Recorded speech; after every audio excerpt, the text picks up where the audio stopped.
Yo, what's up YouTube? Tigz here, bringing you guys another Escape from Tarkov news video. In today's news video, we're going to quickly taking a look at the new podcast that BSG hosted yesterday. I'm going to try and go through this as quick as possible for you guys so you don't have to waste your time. First of all, let's crack straight into it. So, as you guys can see here by the screenshot, this is going to be the Lighthouse Traider. He will be solely on the Lighthouse itself, I assume. He's going to work as an in-raid trader. We don't know how he's going to work. I speculate that he's going to work like a black market. What I mean by that is I assume he's going to sell very high tier items like slicks and hex grids. Maybe. We'll have to wait and see. There's also another thing.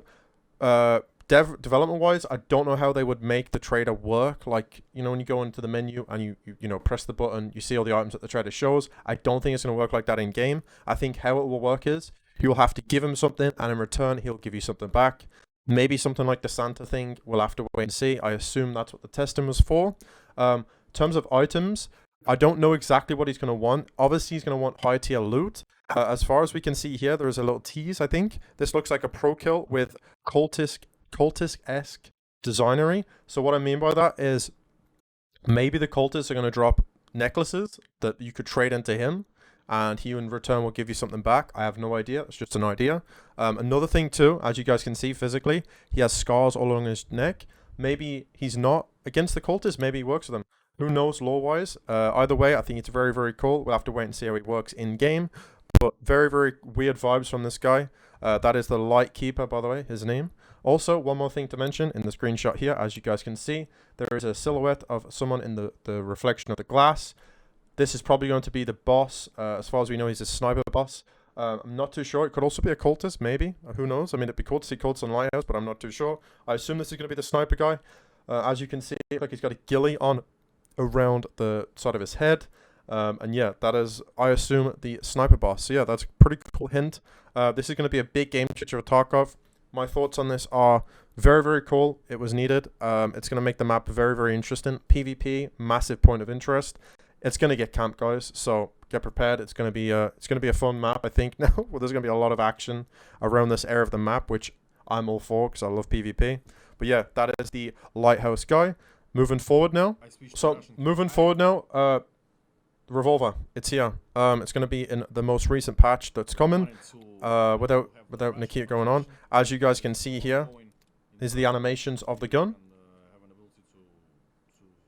and he will shoot it in a second. One sec. I'll switch to Russian just because I really want to. Привет всем, ребят. And that is the sound of the Revolver. This is definitely going to be an interesting addition to the game. As far as we know, BSG has not set the values for the ammo. So that means armor penetration and flesh damage. They got to be very careful with this. This could break the game. If you guys played CSGO, the Revolver back then in CSGO was actually broken. So hopefully BSG doesn't break this gun and make it OP. As far as we know as well, it's going to have a lot of modifications. You're going to be able to change the length of the barrel, which is obviously going to be the best one for builds. But yeah, we don't know too much in terms of the ammo values. As I said, this could be a really big mistake if they were to overtune this thing, because this thing could probably destroy tier 6 armors, but we'll have to wait and see. Definitely a cool addition to the game. As far as I know, the smallest version of this is a 1x1, so it can sit in one slot, which is really, really cool. I assume this is probably going to be expensive, but we'll have to wait and see on that as well. That is the Revolver, the Rhino. But yeah, overall, very, very cool addition to the game. As far as we know, guys, there is also going to be the org coming to the game. I'm not too sure when. If you guys didn't know, BSG also posted on their podcast that there will be another podcast on Monday. They weren't able to get it out yesterday's podcast because they were busy. Could be a Streets trailer. It could be a tease at more guns that are coming to the game, like content-wise, and armors and stuff like that. There is an armor system coming to the game as well, but it's still in heavy development. So unfortunately, we're not going to get that yet. I'm really looking forward to that, by the way. So hopefully that comes soon. So moving on now to the new mechanic that BSG is adding. As you guys can see here, there's a blue spanner right there. Basically what this means is these items now aren't just going to be one-time use when crafting. This is going to be amazing for the guys that love crafting in Tarkov. Basically, it's going to fluctuate the market, I think, and the value of these items, because they're not just going to be one-time use. They're going to be there non-stop, so they may go up in price. If BSG change the rarity of them, that will also change that as well. But as you guys can see here, he's pretty much going to craft it and it's going to take the gas analyzer but not take this item. So this is going to be really, really cool for the hideout enjoyers. It also works on the sewing kit as well if you're crafting like backpacks and stuff. And I assume there'll be more items as well. Another thing to touch on, BSG has also rearranged the hideout, as you guys can see here. They have remodeled a lot of the stuff in the hideout, so they put some time into making the hideout look cooler and hopefully perform better, because if you guys didn't know, the hideout does get really laggy sometimes. So there's that. Another big game changer coming to the game, guys, is weapon repair kits and armor repair kits. We're going to quickly touch on the weapon repair kit here real quick. All you got to do is drag the repair kit onto the gun, and it will give it the highest repair quality possible. It won't take any rubles from your account. It will only take durability from the repair kit. I assume these are going to be really, really rare, and hopefully we can use these in raid. Otherwise, I think it's kind of pointless. If you can use these in raid, it's going to be a game changer for armor, which I cannot wait for. It'd be really, really nice to see them in raid for the armor kits alone. The weapons themselves, not really too much of a fan on. You know what I mean? I always have well-repaired guns regardless. I'm going to skip ahead now. And there's the armor repair kit. These are probably going to be very expensive and very rare. I assume airdrops is where you're going to get these from. But yeah, guys, let me know what you think about this in the comment section. I think this is a big game changer, and I think this is very, very cool. Okay, another change that has also come into the game, guys, this is pretty big. If you guys know with your daily quests ask you to use certain types of guns, that would mean like shotguns to kill scavs with like 50 leg shots. BSG are changing these quests now to make it so you can use either shotguns or SMGs or whatever they've assigned it to. So basically that means, let's say I got a quest where it was to kill 10 scavs with a marksman rifle. Before, I was locked to the marksman rifle. Now, it could be marksman rifle and an assault rifle. So it's going to make these quests a little bit easier depending on how you play the game, which I think is great. There's also another big thing coming to quests, which I'll show you in a second. Pretty much this is just Nick here explaining how it's going to work on the podcast. I'll give you the simple version. You're going to be able to swap your quests out daily, and I assume this might work for weekly as well. The drawback of this, guys, is there is going to be a fee, and it's going to take rubles and your trader rep, depending on which trader the quest is for. But this is going to allow you to micromanage your quests if you don't have much time to finish them. So you can just buy a new one and re-go again if you want to get that XP. I think this is a great feature. This will be coming in the future. But yeah, overall, I think this is good. This is going to help a lot of new players and just help people that don't have much time to play the game, have an easier time, which is really, really cool. Alright, so right here is the trailer of the expansion that is coming. I'm going to quickly give my brief thoughts on this as I skip through. So pretty much this is the bridge that we are not being able to cross. As you guys know, this has all been blocked off. It is now fully rendered and textured, and all the assets are there. A lot of cover to be made. There is also one thing to note. There is a dome here. You already know this is going to be camped a lot. This is the lighthouse, obviously. I assume the trader is going to be at the top, and the boss is going to be on this level. I'm not too sure how that's going to work, as we don't know when the boss is going to be coming to the game. But overall, another lootable area. There is going to be a marked room, as you guys can see. As far as I know, I think there might be 2 marked rooms, but we'll have to wait and see on that one. I do think there's going to be a lot of military tech loot here on this island, as well as just varying items like weapon crates and stuff like that, as you guys will see in the screenshot soon. This place is definitely going to be heavily camped by players, as you guys already know. It is an island, so and the in-raid trader is going to be there too. So that's definitely going to be an interesting PvP hotspot, which I'm definitely looking forward to. I've been waiting for this expansion for a while now, and I'm super excited that it's coming to the game.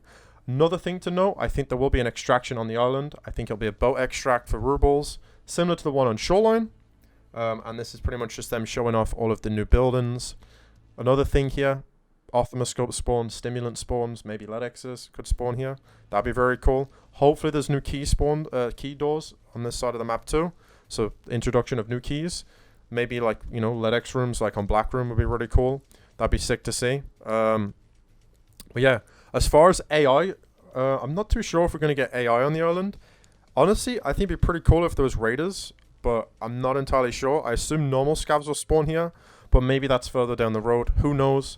I know the boss implementation is going to be, it's not going to be simple. I quickly wanted to touch on this as well. There's a sniper signal thing here. More than likely, the boss is going to chill up here, in my opinion. But yeah, and I think the mark room's going to be here too, if I was to guess. And then it's just previewing more just loot rooms. Definitely really cool. And yeah, a lot of little lore stuff here, like the pig heads and stuff. Not really big into that. Maybe in the future we'll get into those things. Who knows? Another weapon crate here. Probably Bitcoin spawns and stuff like that. But overall, you're going to see a lot of loot on this side of the map. They also teased a weed farm. Not too sure why, but hey, there might be some cool things down there. Who knows, man? But yeah, that's pretty much it. I think it's going to be a really, really cool hotspot for PvP, and I cannot wait for this introduction to the game. Okay, guys, another massive thing that's coming to the game, and this is going to be one of my favorite things that's coming from this as well, is airdrops are being changed or added on to. As you guys can see here, he is holding a flare gun. You're going to be able to get your hands on this flare gun in raid and use them yourself. So what that means is you're going to be able to call in your own airdrop, which is really, really cool. A little thing to note, BSG did mention that airdrops will have varying types of loot depending on the flare, I think. So we're not too sure how that's going to work yet, but that's probably going to be long down the road. So what that means is mechanical loot, high military loot, food crates, and stuff like that, you're going to be able to call in raid from these airdrops. That's probably not going to be here for a while, but the flare gun will be in the patch, so cannot wait for that. They've also added a little touch to the actual flares coming off the plane, and now the plane doesn't just go in one direction, it can also turn, so they've added more animations. And yeah, that is pretty much it. As far as I know as well, I think it's only going to be one use flare guns per raid to stop people spamming and doing, like, you know, stupid things, because people might abuse that, who knows. But yeah, that's a really cool feature that has come into the game. I cannot wait for that. Another massive thing that's coming to the game, guys, as well, is DLSS. What this basically means is, if you got bad frame rate, this is going to increase your frames for everybody, hopefully. There's going to be 4 different modes, as you guys will see here in a second. This has been needed in Tarkov for a long time. Tarkov always has been a very, very CPU heavy game where it takes up a lot of performance. It's really hard to get high frames in this game. This is going to make it a lot better for everybody. As you guys can see here, they're just previewing the frame rate differences. If we go back in the VOD a little bit here, you're going to be able to see it starts off with no DLSS, 77 frames, all the way up to 115 frames, just like that. And then it goes through the varying different versions of DLSS, which is really, really cool. A lot of you guys are going to like this, hopefully, and I think this could obviously help out all of us, so super excited for that as well. There is also another thing to note too, guys. Nikia did mention on the podcast they are rushing to push out Arena this year.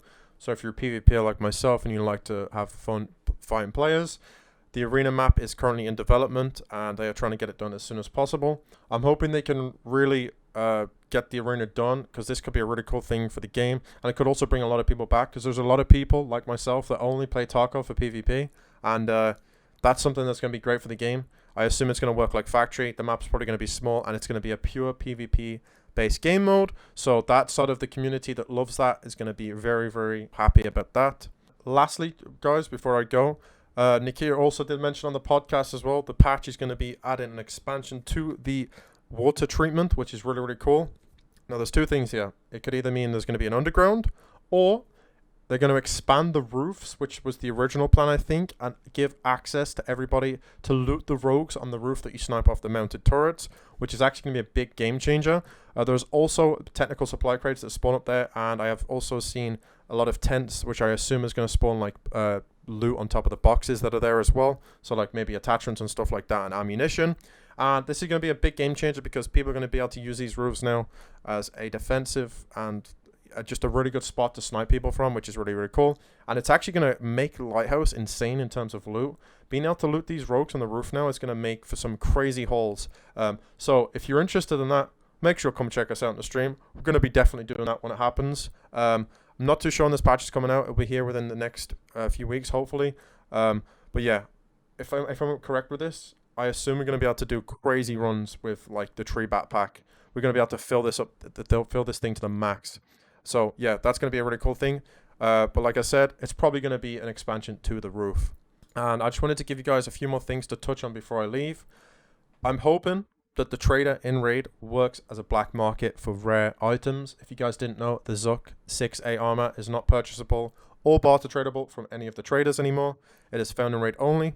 So hopefully you start selling armors like this, which I think would be really, really nice. I'm hoping BSG does something cool like that, because I think it's a bit dumb that there's a lot of items in the game that you can't really get anymore unless you find them.